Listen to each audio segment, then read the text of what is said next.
반갑습니다. 사랑하는 믿음의 동역자 여러분. 오늘도 하나님의 깊은 지혜와 따뜻한 위로가 가득한 이 공간에 오신 여러분을 진심으로 환영합니다.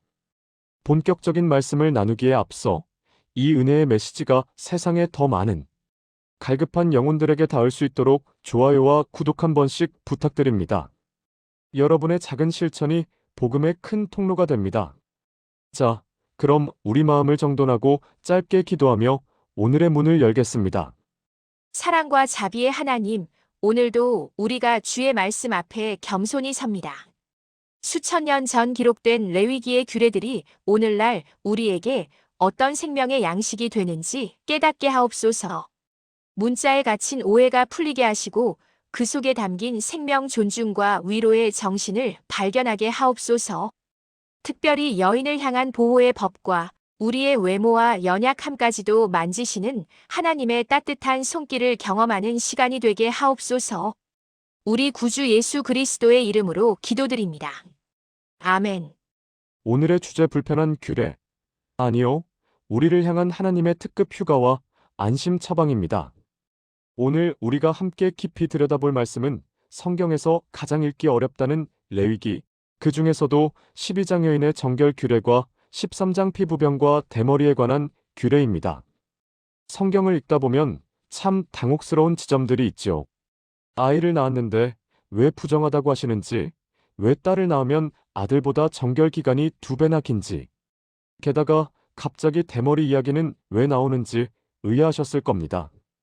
하지만 여러분, 하나님의 말씀은 언제나 사랑이라는 안경을 쓰고 보아야 그 진위가 보입니다. 오늘은 그 당시의 척박한 광야 배경으로 돌아가 이 규례들이 사실은 얼마나 눈물 나게 따뜻한 인권보호법이자 자존감 회복제였는지 함께 나누어 보겠습니다. 먼저 우리가 가장 먼저 오해하는 단어부터 짚고 넘어가야 합니다. 성경 원문에서 부정하다라고 번역된 히브리어는 타메, TAMEH입니다. 많은 분이 이 단어를 더럽다 혹은 죄를 지었다라고 생각하십니다. 하지만 성경적 맥락에서 타메는 도덕적 죄와는 아무런 상관이 없습니다.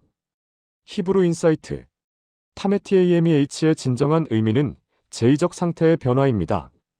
즉, 너무나 소중하고 특별한 상태에 있기 때문에 잠시 세상과 구별되어야 한다는 신호입니다. 현대적 비유로 설명해 볼까요? 여러분이 수술을 마친 환자라고 생각해 보세요. 의사가 당분간 면회 금지입니다. 밖으로 나가지 마시고 집에서 쉬세요라고 했다면 그게 환자가 더러워서인가요? 아니죠. 환자를 보호하기 위해서입니다. 타메라는 선언은 공동체로부터 그 사람을 격리시키는 것이 아니라 그 사람이 온전히 회복될 수 있도록 울타리를 쳐주는 하나님의 보호막이었습니다. 레위기 12장을 보면 여인이 해산한 후 일정 기간을 부정하다고 규정합니다. 그 여인은 아직도 33일을 지내야 산열이 깨끗하여지리니.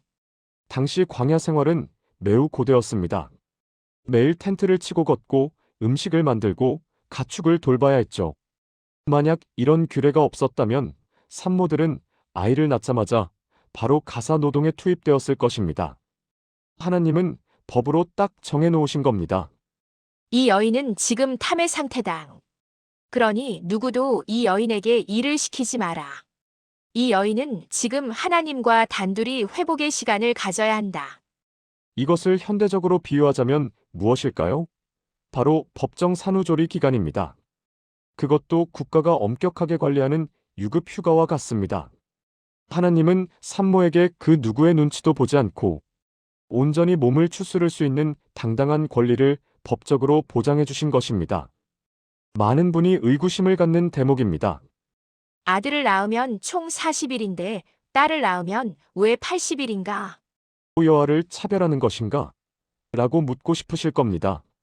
하지만 당시 고대 근동의 문화를 이해하면 무릎을 탁 치게 됩니다. 그 시절은 철저한 가부장제 사회였습니다. 아들을 낳으면 온 가족의 환영을 받지만 딸을 낳으면 산모는 은연중에 눈치를 보거나 심리적으로 위축될 수 있는 환경이었습니다. 하나님은 그 마음을 아셨습니다. 딸을 낳은 산모에게는 더 긴 휴식과 더 긴 보호기간이 필요하다는 것을요.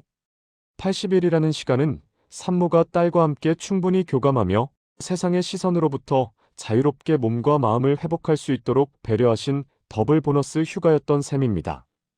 영어 성경에서는 이 정결하게 되는 과정을 퓨러퍼케이션이라고 표현합니다. 이것은 씻어냄이 아니라 정돈됨의 의미가 강합니다. 하나님은 딸을 낳은 여인이 더 귀하게 대접받고 충분히 쉼을 얻기를 원하셨던 것입니다. 자, 이제 오늘 이야기의 또 다른 핵심, 레위기 13장으로 넘어가 보겠습니다.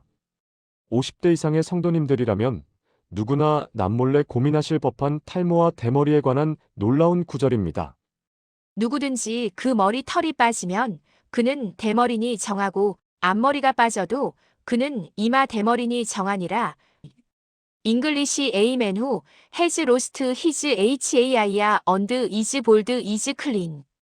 If he has lost hair from the front of his scalp and has a bald forehead, he is clean.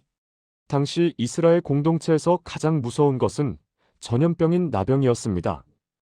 피부에 반점이 생기거나 털이 빠지면 사람들은 혹시 저 사람 저주받은 병에 걸린 것 아냐? 라며 수군거렸고 공동체에서 쫓겨날까봐 전전긍긍했습니다. 하나님은 그런 공포 속에 사는 백성들을 향해 아주 명쾌하고 시원한 안심 처방을 내려주십니다. 그냥 나이가 들어 머리카락이 빠지는 것은 병이 아니다. 그것은 자연스러운 현상일 뿐이니 그를 부정한 자라고 놀리거나 격리하지 마라. 그는 여전히 내 눈에 정하다 클린. 현대적으로 해석해 볼까요? 나이가 들며 머리숱이 적어지고 주름이 느는 것을 보며 우리는 자존감이 떨어지곤 합니다. 하지만 하나님은 수천 년 전에 이미 선포하셨습니다. 얘야, 외모가 좀 변하면 어떠냐? 머리카락 좀 빠지면 어떠냐? 그건 죄도 아니고 부끄러운 일도 아니다. 나는 너의 중심을 본다. 너는 여전히 나의 거룩한 자녀다. 하나님은 우리의 외모 변화로 인해 우리가 공동체에서 위축되는 것을 원치 않으셨습니다. 다시 여인의 이야기로 돌아가 레위기 15장에는 여인의 생리현상 유출에 대한 규례가 나옵니다. 현대인들이 보기에 생리하는 게 왜 부정해?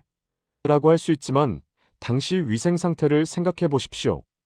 광야의 뜨거운 모래바람 속에서 적절한 위생용품도 없던 시절입니다. 하나님은 이 기간을 부정하다고 선포하심으로써 여인을 모든 접촉으로부터 분리하셨습니다. 여인은 세균 감염으로부터 여성을 보호하는 최고의 방역 조치였습니다. 또한 이 기간에 여인이 앉았던 자리나 누웠던 침상에 닿는 자들도 씻게 하셨는데 이는 공동체 전체가 그 여인의 상태를 인지하고 배려하게 만드는 장치였습니다. 현대로 비유하자면 생리 통증으로 힘든 여직원에게 공식적인 생리 휴가를 줄 테니 아무도 건드리지 말고 집에서 편히 쉬어라라고 명령하시는 인자한 CEO의 모습과 같습니다. 성도 여러분, 오늘 이 복잡한 규례들을 관통하는 하나님의 마음을 한 문장으로 정리해 드릴게요. 가슴에 꼭 새겨보세요. 하나님의 법은 우리를 정죄하고 가두는 창살이 아니라 험한 세상과 신체적 변화의 불안으로부터 우리의 생명과 자존감을 지켜내기 위해 하나님이 친히 치신 사랑의 울타리입니다. 첫째, 쉼은 하나님의 엄중한 명령입니다. 오늘날 우리는 너무 바쁘게 삽니다. 아파도 쉬지 못하고 몸이 예전 같지 않아도 채찍질하며 삽니다. 하지만 하나님은 말씀하십니다. 쉬어라. 그것이 정결해지는 길이다. 여러분, 자신을 돌보는 시간을 죄악시하지 마세요. 잘 쉬는 것이 곧 거룩입니다. 둘째, 늙음과 약함을 하나님의 섭리로 받아들이십시오. 머리숱이 적어지고 기력이 쇠하는 것은 부정한 것이 아닙니다. 하나님은 대머리가 된 사람도 정하다고 하셨습니다. 세상의 기준은 자꾸만 우리를 부족하다고 말하지만 하나님의 기준은 언제나 우리 존재 자체로 충분하다고 하십니다. 거울 앞에서 당당해지십시오. 셋째, 문자가 아닌 본심을 묵상하십시오. 성경의 모든 율법은 하나님 사랑과 이웃 사랑으로 수렴됩니다. 우리도 누군가를 대할 때 겉모습이나 규정보다 그 사람의 아픔과 필요를 먼저 보는 예수님의 눈을 가져야 합니다. 소외된 자에게 더 긴 휴식을 주고 외모로 사람을 판단하지 않는 것, 그것이 바로 레위기 정신의 완성입니다. 사랑하는 성도 여러분, 오늘 레위기의 말씀이 이제 다르게 보이시나요? 하나님은 단 한 번도 여성을 비하하거나 나이 든 자를 무시하신 적이 없습니다. 오히려 그 험난한 광야에서 여성이 여성답게 회복되도록, 그리고 신체적 변화로 낙담한 자가 다시 일어서도록 법적으로 보호해 주신 세심한 아빠 하나님이셨습니다. 오늘 이 영상을 보시는 모든 성도님들, 오늘 하루 서로의 쉼을 축복해 주고 서로의 연약함을 하나님의 사랑으로 덮어주는 복된 하루 되시길 간절히 축원합니다.